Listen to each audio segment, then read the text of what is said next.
Excelentíssimo Senhor Núncio, Senhores Cardeais, Arcebispos, Bispos e convidados da CIRP e da CNISP, a todos saúdo cordialmente e dou as boas-vindas a esta 208ª Assembleia Plenária da Conferência Episcopal Portuguesa.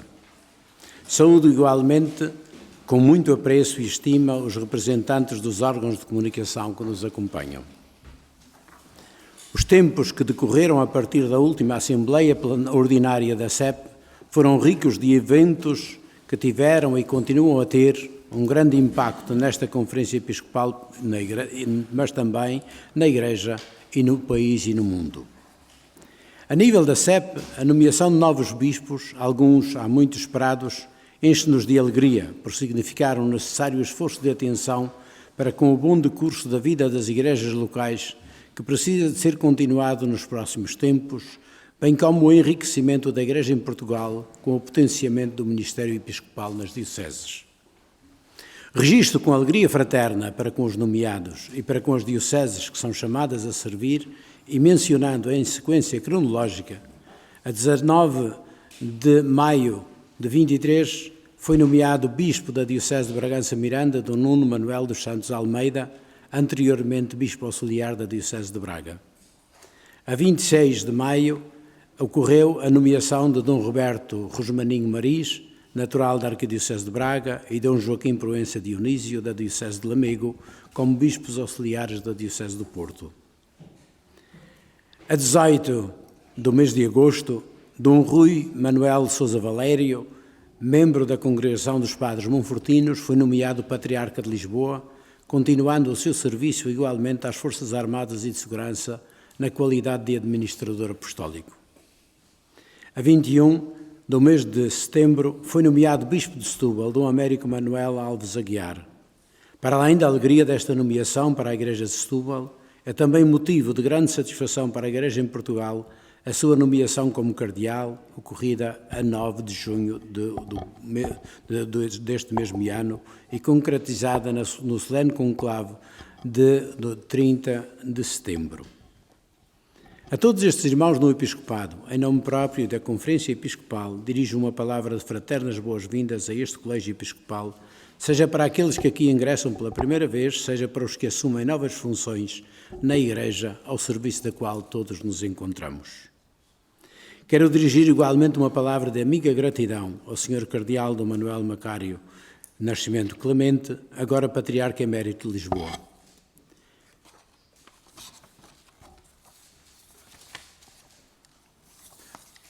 Em nome da Conferência Episcopal e da Igreja em Portugal, quero dizer-lhe um grande bem-aja pelo serviço empenhado, iluminado e cordial e persistente a Deus e à Igreja em Portugal e no mundo. Tem sido muito bom contar com a sua palavra clara, sensata e sábia no âmbito desta Conferência Episcopal e com o seu dedicado serviço pastoral, particularmente nas dioceses de Lisboa e Porto. Que o bom pastor lhe dê a alegria e a saúde necessárias para continuar de forma nova o seu serviço à Igreja com a qual continuamos a contar. Esta gratidão estende-se igualmente a Monsenhor Adelino Fernandes Pais, da Diocese de Bragança Miranda, e ao Padre José João Aires Lobato, da Diocese de Setúbal, pelo dedicado e estimado serviço às respectivas dioceses durante o período de sede vacante, bem como pela colaboração prestada a esta Conferência Episcopal ao longo deste período. Este ano de 2023 fica igualmente marcado na Igreja em Portugal e em todo o mundo pela realização da Jornada Mundial da Juventude, que movimentou todas as nossas dioceses na longa preparação e no acolhimento de peregrinos, jovens e mais adultos, confluindo para a inesquecível Festa da Juventude, onde participaram mais de 1,5 milhão de jovens de todo o mundo, com o Papa Francisco, para celebrar a alegria do encontro com Cristo vivo. O caminho de preparação até a JMJ e a sua realização foram um impulso positivo para a realidade da pastoral juvenil em Portugal. A rede de comunhão e comunicação que se criou entre todos os agentes pastorais e a sociedade civil revelou a certeza do caminho a seguir após as Jornadas Mundiais da Juventude. A participação ativa de dezenas de milhares de jovens e adultos como voluntários de Portugal e de muitíssimos outros países ao longo de todo o processo tanto nas dioceses como na festa final em Lisboa, é um sinal de esperança na participação ativa dos jovens na Igreja e daquilo que podem realizar quando são bem acolhidos e acompanhados. Como nos lembravam os responsáveis pelos comitês organizadores diocesanos, é necessário escutar os jovens numa perspectiva sinodal, reconhecendo que são protagonistas do processo de renovação da Igreja e com eles promover estruturas e organizar projetos, investindo na sua reformação e acompanhamento para que se tornem eles próprios líderes na evangelização. Renovo neste momento a gratidão ao Comitê Organizador Local de Lisboa, àqueles que ele presidiram, aos comitês organizadores diocesanos e a todas as entidades eclesiais e civis que se mobilizaram e contribuíram para que a Jornada Mundial da Juventude 2023 de Lisboa fosse um acontecimento verdadeiramente transformador e um sinal de que, quando convergimos para o bem comum, o mundo pode ser mais fraterno e mais acolhedor. Primeira sessão da 16ª Assembleia Geral Ordinária dos Bispos no processo sinodal 2021-24. A sessão que congregou em Roma, de 4 a 29 de outubro, bispos, padres, diáconos, consagradas e consagradas, leigas e leigos, juntamente com convidados e assessores teológicos e de outras matérias, bem como representantes de diferentes igrejas cristãs, foi um passo importante no processo sinodal em curso desde 2021. É um claro sinal do caminho que o Papa inaugurou há 2 anos, feito de escuta e discernimento, aberto a todo o povo de Deus, sem excluir ninguém, todos guiados pelo Espírito Santo, como discípulos missionários no seguimento de Jesus Cristo. Em muitos aspectos foi uma experiência sem precedentes e portadora de transformação e esperança. Desde logo, porque pela primeira vez, homens e mulheres, em razão do seu batismo e independentemente da função hierárquica que têm na Igreja, foram convidados a sentarem-se ao redor de mesas fraternas, para participarem não só nos debates, mas também nas votações desta Assembleia do Sínodo. Juntos, na complementariedade das nossas vocações, carismas e ministérios, escutámos intensamente a palavra de Deus e a experiência dos outros. Utilizando o método do diálogo no Espírito, partilhámos humildemente as riquezas e as pobrezas das nossas comunidades em todos os continentes, procurando discernir aquilo que o Espírito Santo quer dizer à Igreja no hoje deste mundo complexo em que vivemos. Este sínodo será avaliado com base nas mudanças perceptíveis que dele resultarão. Mas estas mudanças não se limitam ao reduzido número de assuntos que podem ocupar os debates nos ambientes da Igreja e em toda a sociedade, nomeadamente através dos meios de comunicação social. Esses não sairão de cima das mesas, mas a nossa atenção centra-se em questões mais abrangentes e estruturantes, que visam não apenas esses temas, mas sobretudo a mudança de atitude, de modos de ser Igreja, com a participação e a corresponsabilidade de todos os batizados, numa Igreja sinodal e missionária, mais ao jeito de Jesus. Esse é o caminho para procurar e escutar aquilo que o Espírito do Senhor Jesus sugere à Igreja em cada momento complexo e desafiador da história, acima dos interesses, das ideologias e dos partidarismos. O debate sobre uma Igreja saudavelmente descentralizada implica temas como a renovação do serviço de autoridade, o discernimento em comum, as oportunidades de participação e crescimento, num verdadeiro exercício de sinodalidade que permitiu e continuará a permitir refletir com coragem e paciência sobre as reformas institucionais necessárias ao crescimento do povo de Deus, na diversidade de situações em que se encontra, banindo formas de clericalismo e abuso de poder. Uma Igreja em conversão renovadora não é uma Igreja em ruptura com o seu passado e a sua história. Ao longo dos séculos, a Igreja não só foi acompanhando a evolução da história e da sociedade, mas foi ela própria, promotora constante de mudanças, pois essa é a sua missão. E o sentido da fidelidade a essa missão sempre levou a encontrar novas formas de se organizar e novas formas de comunicar, para ser fiel ao mandato de levar o Evangelho a cada língua, povo e nação. A metodologia desta primeira sessão da Assembleia Geral dos Bispos, contando com a presença ativa e corresponsável de batizados, leigas e leigos, religiosos e religiosas, diáconos e padres, unidos em comunhão com o sucessor de Pedro, constituía uma etapa importante da fidelidade na escuta da voz de Deus para enfrentar os complexos desafios com que se defronta a Igreja em todo o mundo. Esta Assembleia terá a sua continuação, esta Assembleia do Sínodo, terá a sua continuação no próximo ano. Até lá, os resultados desta sessão, já comunicado à Igreja, será objeto da oração, da reflexão dos teólogos e especialistas de toda a Igreja, em modalidades que estão a ser organizadas a partir das sugestões da Assembleia de outubro passado. Temos caminho para andar, todos juntos, em Igreja, mas o Espírito implorado por todo o povo de Deus nos dará a energia, a coragem, a paciência constante e consistente para continuar a caminhada. Proteção de menores e adultos vulneráveis. Este ano de 2023 conheceu em Portugal momentos muito importantes no longo caminho de aprendizagem e vivência de uma delicada cultura de cuidado na Igreja para com as crianças, jovens e adultos vulneráveis. Em fevereiro, a Comissão Independente para o Estudo de Abusos Sexuais de Crianças na Igreja Católica Portuguesa publicou o seu relatório final. Em abril, em estreita articulação com a equipa da Coordenação Nacional das Comissões Diocesanas de Proteção de Menores e Adultos Vulneráveis, foi apresentado o Grupo Vita, criado pela Conferência Episcopal Portuguesa como grupo isento e autónomo, reunindo profissionais habilitados para a missão de acolher, escutar, acompanhar e prevenir as situações de violência sexual de crianças e adultos vulneráveis.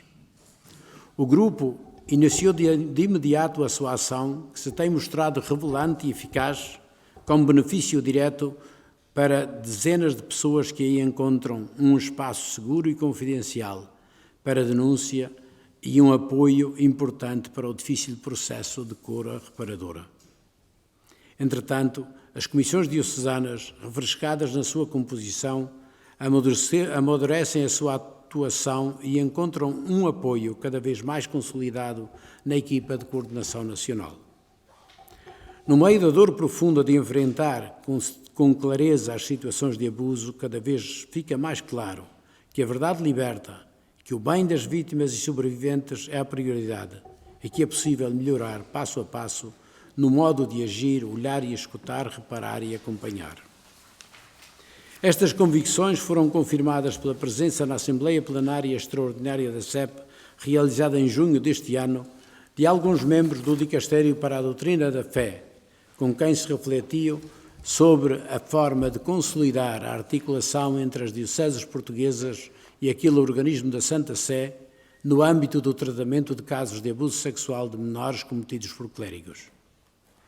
Estamos muito especialmente gratos ao Santo Padre, o Papa Francisco, por ter querido encontrar-se no dia 2 de agosto, por ocasião da Jornada Mundial da Juventude, com 13 vítimas de abuso, no encontro realizado num clima de intensa escuta.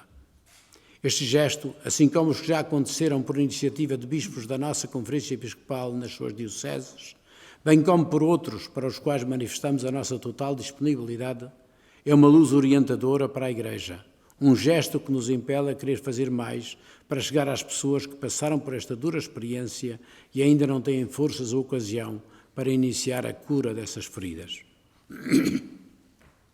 Reconhecemos e apresentamos a cada um e a cada uma daqueles e daquelas que sofreram estes abusos em ambiente eclesial um profundo e sincero humilde pedido de perdão, em nome da Igreja na qual eles confiaram e onde sofreram tão injusta e perturbadora violência.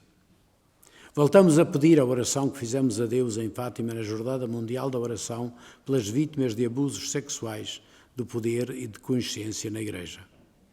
Pedimos o perdão de Deus, suplicando igualmente o dom do seu Espírito Criador, para que possamos construir e reconstruir, a nível pessoal e como Igreja, um caminho de verdadeira vida, segundo o coração manso e humilde de Jesus, nosso Senhor e nosso Mestre.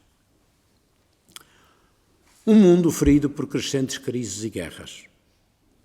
Vivemos num mundo a braços com problemas de dramaticidade crescente que põem em causa a habitabilidade do nosso planeta, com as suas consequências na alteração do clima, no aumento da frequência e dimensão dos desastres naturais que causam a desertificação e a poluição generalizada e levam à destruição dos meios de subsistência.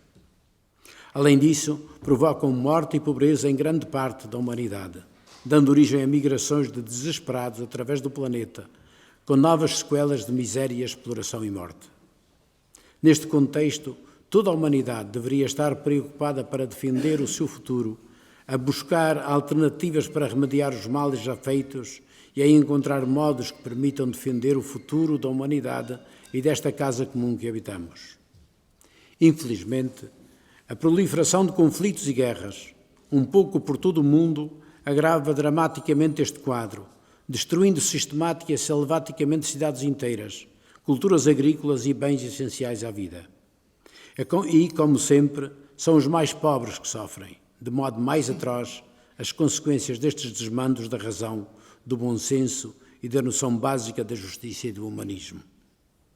A somar às guerras em curso em tantas partes do mundo, com a atenção fixada na bárbara invasão da Ucrânia, a nova e cruenta guerra entre Israel e o Hamas surge como um novo e extremamente preocupante foco de destruição que parece querer fazer-nos habituar a imagens que pensaríamos ter ultrapassado há muito.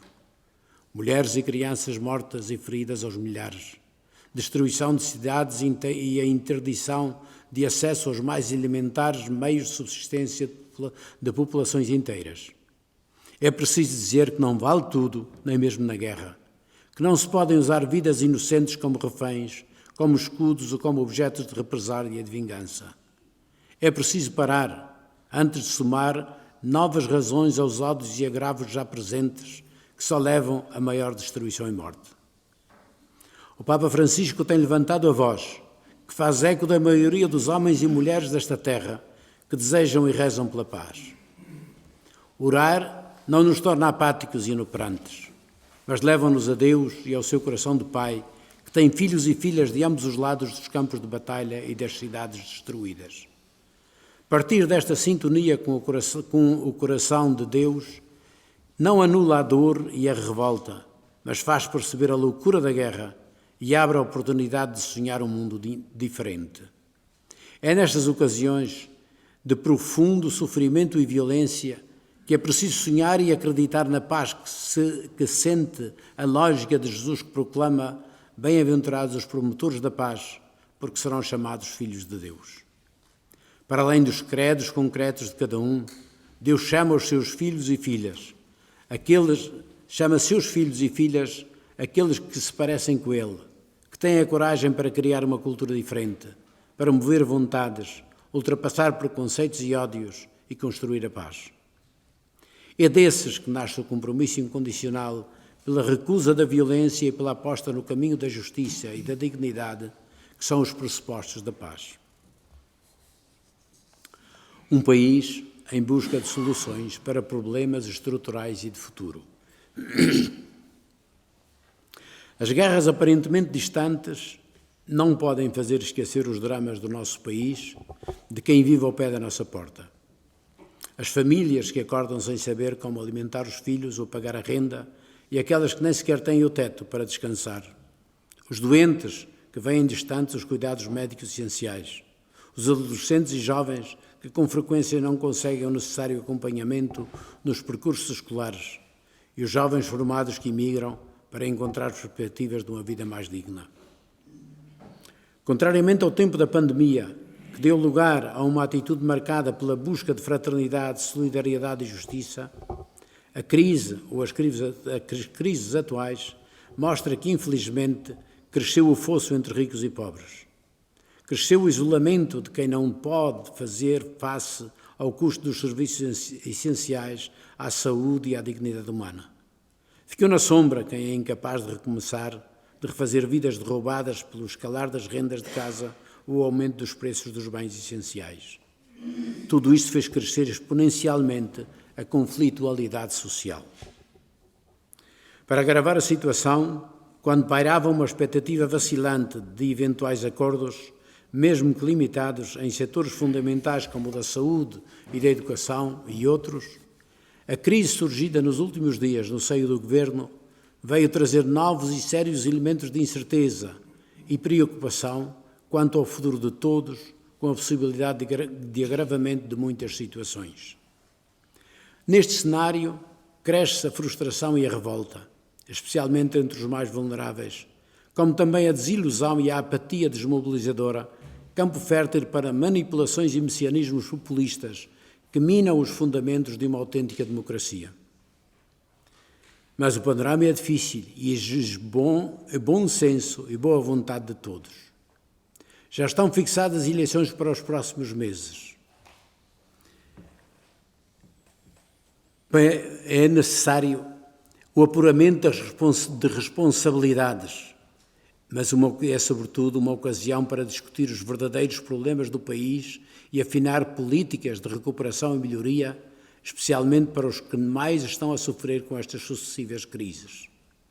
Os protagonistas políticos têm um papel fundamental de apresentar propostas e soluções para que o povo possa ter vontade e oportunidade de fazer escolhas. Apesar deste panorama sério e complexo, é fundamental que não nos deixemos abater e vencer pela apatia. Neste momento é quando é mesmo necessário participar, seja na atividade direta e ativa na vida política, seja no elementar direito e dever de votar. Aos cristãos e a todos os cidadãos, digo claramente, quem acredita tem uma razão acrescida para não fazer parte da cultura da abstenção e da apatia. A participação, além de determinar quem vai ocupar os lugares de governo, serve-lhes também de estímulo e de aviso para o bom desempenho dos cargos para os quais são eleitos. Legalização da eutanásia e do suicídio. Lamentamos reiterada e profundamente a legalização da eutanásia e do suicídio assistido pela Assembleia da República, promulgada a 16 de maio de 2023 pelo Presidente da República, e comungamos da tristeza do Papa Francisco manifestada após a confirmação parlamentar do diploma. Hoje, diz o Papa, estou muito triste porque no país onde apareceu Nossa Senhora foi promulgada uma lei para matar. Mais um passo na grande lista dos países com eutanásia. Como reafirmamos por diversas vezes ao longo do processo legislativo, com a legislação da eutanásia quebra-se o princípio fundamental da inviolabilidade da vida humana e abrem-se portas perigosas para um alargamento das situações em que se pode pedir a morte assistida. A morte passa a ser apresentada como solução para a dor e o sofrimento, ao invés de uma promoção dos cuidados paliativos humanizantes que devem acompanhar a vida até à sua conclusão. Voltamos a reiterar o apelo para que as próprias pessoas em situação de doença, bem como as famílias e profissionais de saúde, a quem deve ser sempre garantida a objeção de consciência, rejeitem liminarmente as possibilidades abertas pela legislação da eutanásia. A entrada em vigor desta lei representa, a nosso ver, um retrocesso civilizacional, mas mantemos a esperança de que possa vir a ser revogada e que a vida humana, que é um dom inestimável, volte a ser valorizada e defendida em todas as suas fases. A irmã Lúcia, declarada venerável. Neste ano de diversificados e contrastantes desafios, alguns dos quais aqui mencionados, este ano tem um sinal pacificador e criador de esperança, com o receber da notícia da decisão do Santo Padre de promulgar, a 22 de junho, o decreto sobre as virtudes heroicas da terceira pastorinha de Fátima, a serva de Deus Lúcia de Jesus, nascida a 28 de março de 1907 em Aljustrel e falecida a 13 de fevereiro de 2005 no Carmelo de Santa Teresa, em Coimbra. Trata-se de um passo importante no processo de beatificação e canonização desta serva de Deus, que passa a ser designada como venerável. Manifestamos particular sintonia com a Ordem Carmelita dos Carmelitas Descalços, com o Santuário de Nossa Senhora do Rosário de Fátima, desejando que o processo em curso na oração e no estudo conduza brevemente à beatificação da irmã Lúcia. que a sua vida e virtudes sejam cada vez mais conhecidas e fomentadas entre o povo de Deus, a fim de ser declarada como modelo de santidade. Concluindo, sim, é verdade que o panorama em que nos encontramos comporta muitos desafios e dificuldades, percursos tortuosos e dolorosos. Mas tem igualmente possibilidades e dispõe de meios que é necessário utilizar com responsabilidade, honestidade e criatividade para o desenvolvimento do país e para garantir a todos uma vida justa e digna. A nossa fé em Jesus Cristo, morto e ressuscitado, ensina-nos que quando os processos desta vida parecem chegar ao seu termo, é quando, afinal, novas realidades estão a começar. Além disso, a fé motiva-nos e guia-nos para fazê-las acontecer. Obrigado.